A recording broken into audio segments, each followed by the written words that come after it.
Hello student, हम GS3 के आंतरिक सुरक्षा खंड से संबंधित असाइनमेंट का डिस्कशन कर रहे हैं। ये हमारा सेकंड वीक का डे 5 का क्वेश्चन नंबर 1 है।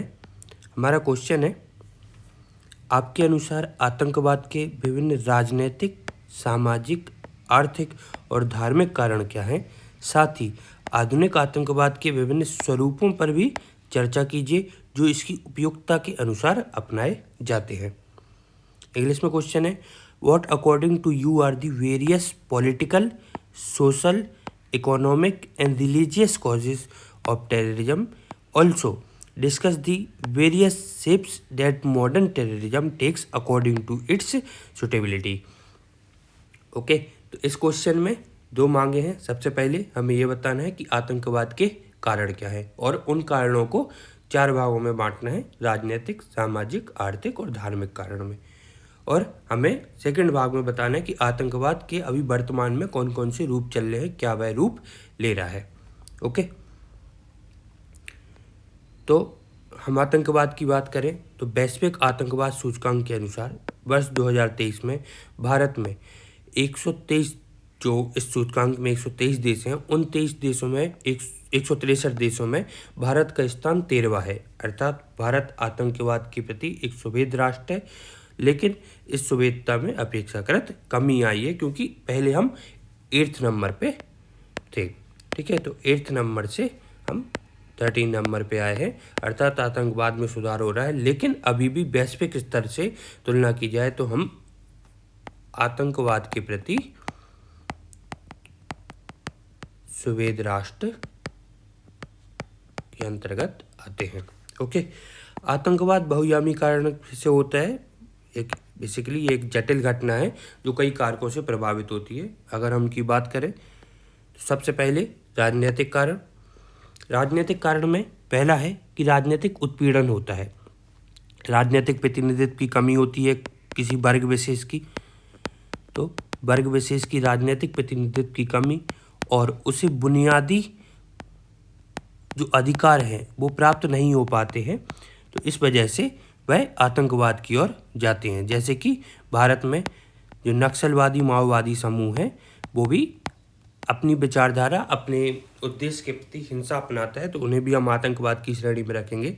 और वह अपने प्रतिनिधित्व और बुनियादी अधिकार के शोषण के कारण ही आतंकवाद को अपनाने मजबूर होते हैं या फिर आतंकवाद को अपनाने की पद्धति को स्वीकारते हैं। ओके, वर्ग विशेष। सेकंड कारण है जातीय और राष्ट्रवादी संघर्ष। जातीय और राष्ट्रीय समूह द्वारा जो आत्मनिर्भरता चाहते हैं वह स्वायत्तता चाहते हैं, इसको प्राप्त करने के लिए वह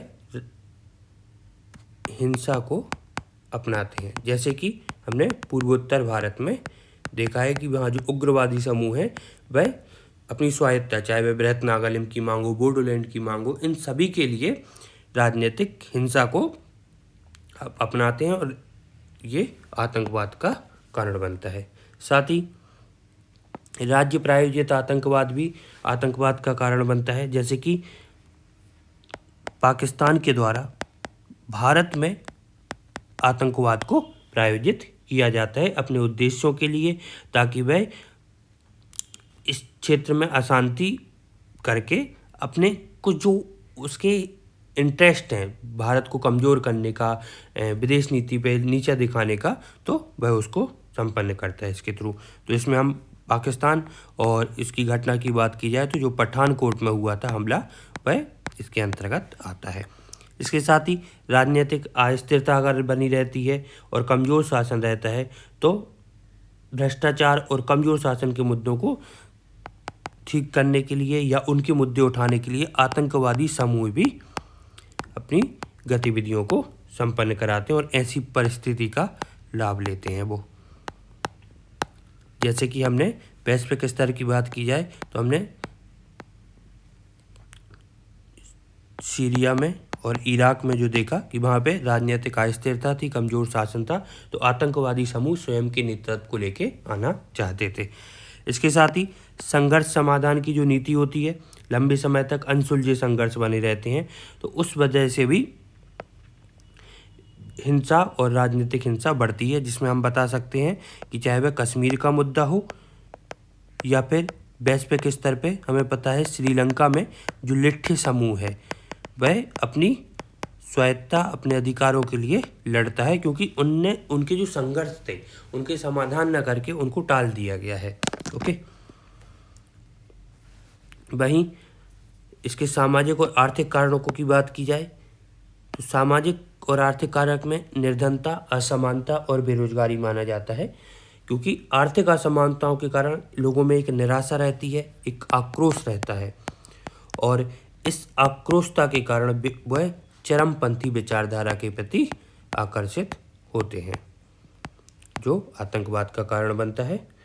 ठीक है, जैसे कि हम इसमें कश्मीर में अलगाववाद को समझ सकते हैं कि वहाँ विकास नहीं पहुँचा है, तो इस वजह से युवा पत्थर और एक तरीके से आतंकवादी गतिविधियों से जुड़ जाते हैं। इसके साथ ही सामाजिक अलगाव भी बना रहता है, जो जातीय, धर्म, ये सभी कारक हैं, तो उन कारकों के कारण उन्हें असमानता, शोषण, इन सब का सामना करना पड़ता है।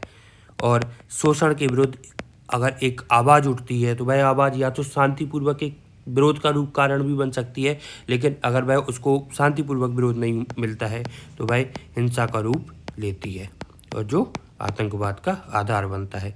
इसके साथ ही शिक्षा और अवसरों की पहुंच नहीं होती है, तो अवसर नहीं अगर लोगों को मिल पाते हैं तो युवाओं में निराशा आती है, वह व्यावसायिक विकास नहीं कर पाते हैं, तो चरमपंथी विचारधारा के प्रति उनका जाना एक सुभेद हो जाता है। इसके साथ ही सामाजिक बहिष्कार और भेदभाव होते हैं। अगर कोई जन समुदाय के साथ धर्म के आधार पर, जातीयता के आधार पर भेदभाव किया जा रहा है, तो ऐसे समूहों के साथ वंचन का भाव आ जाता है, और इस वंचन के भाव को समाप्त करने के लिए आतंकवादी समूह उन्हें हिंसा का मार्ग दिखाते हैं। ओके, वहीं इसके धार्मिक कारकों की बात की जाए तो धार्मिक कारकों में पहला कारक है धार्मिक अतिवाद। धार्मिक अतिवाद जो विचारधारा होती है वह ये मानती है कि विशेष धार्मिक व्यवस्था को स्थापित करना ही सबसे सही है और अन्य धार्मिक व्यवस्था खराब है, तो वह अपनी विशेष व्यवस्था को स्थापित करना चाहते हैं, और इसके लिए वह आतंकवादी गतिविधियों को बढ़ावा देते हैं, जैसे कि तालिबान का शरीयत कानून को स्थापित करने की इच्छा। ठीक है, इसके साथ ही पहचान और अपनापन की स्थिति रहती है। व्यक्ति या व्यक्तियों का समूह अपने उद्देश्यों की पूर्ति के लिए आतंकवादी समूहों को आकर्षित करते हैं, और ताकि वह धार्मिक प्रसार को बढ़ा सकें, जैसे कि ISIS का एक उद्देश्य था। इसके साथ ही धार्मिक संघर्ष भी एक कारण बनता है। जो ऐतिहासिक और समकालीन धार्मिक संघर्ष रहे थे वो आतंकवाद के उत्प्रेरक के रूप में उभर कर आते हैं, और दो समूह जो आपस में प्रेम पूर्वक रह सकते थे लेकिन वह हिंसा और संघर्ष को बढ़ावा देते हैं। इसके साथ ही धार्मिक भेदभाव भी है। राज्य द्वारा विशिष्ट जातीय और धार्मिक समूहों के खिलाफ जब भेदभाव किया जाता है तो उस भेदभाव के प्रतिक्रिया स्वरूप हिंसा को स्वीकृति मिल जाती है। ओके, और ये विशेषकर हाशिए पर स्थित धार्मिक समुदायों के साथ किया जाता है।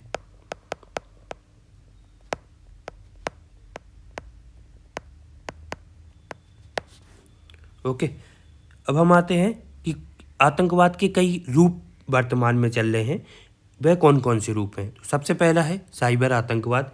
साइबर आतंकवाद के अंतर्गत मालवेयर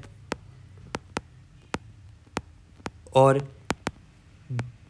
कंप्यूटर प्रौद्योगिकी के माध्यम से साइबर हमले किए जाते हैं और अपने विचारों को, अपने राजनीतिक उद्देश्य को व्यक्ति तक पहुंचाया जाता है। उनमें उनकी बेसिकली माइंड वॉश किया जाता है, उनको भय के थ्रू कि आप शोषित हो, आपको सरकार, आपको आपका वर्ग आपका साथ नहीं दे रहा है, तो आपको हिंसा का मार्ग अपनाना चाहिए। तो माइंड वॉशिंग करके युवाओं को सोशल मीडिया के थ्रू जब आतंकवाद से जोड़ा जाता है और उन्हें गतिविधियां करने के लिए प्रेरित किया जाता है तो उसे साइबर आतंकवाद की संज्ञा दी जाती है। इसके साथ ही आत्मघाती बम विस्फोट और हमले होते हैं, तो इसके अंतर्गत जो भय पैदा करने के लिए विभिन्न समूहों द्वारा अपने स्वयं को ही बम से विस्फोट करवाया जाता है ताकि ज़्यादा से ज़्यादा लोग मरें और आसपास के लोग जो वो कोई व्यक्ति है वह भीड़ में जाता है और स्वयं बम को फोड़ता है अपने शरीर में, जिससे स्वयं भी मरता है और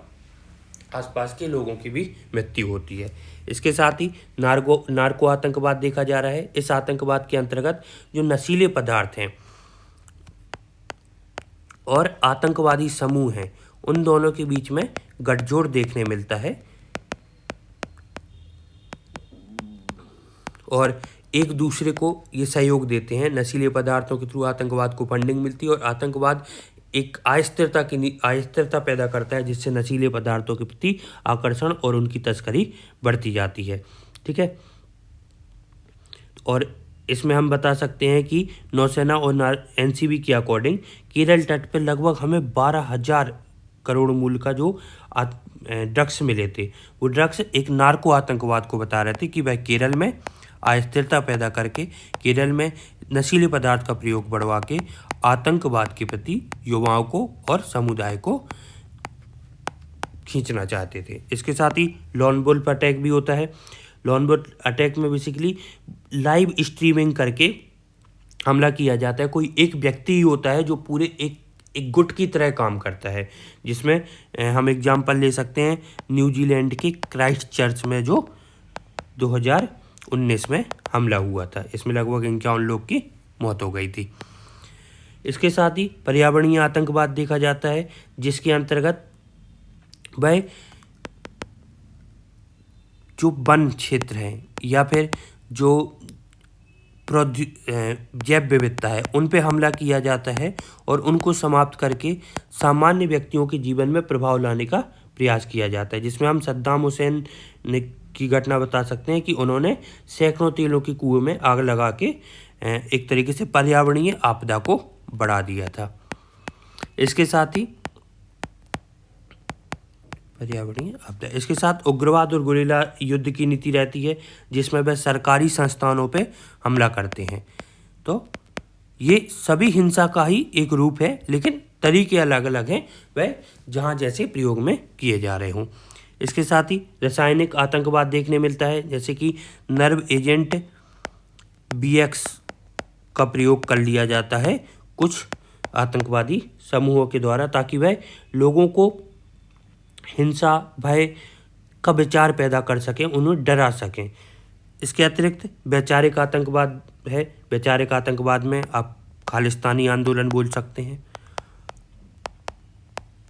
जिसमें विशेष मान्यताओं विचारधाराओं के आधार पर विशेष वर्ग को हिंसा या सरकार के विरोध के लिए प्रेरित किया जाता है।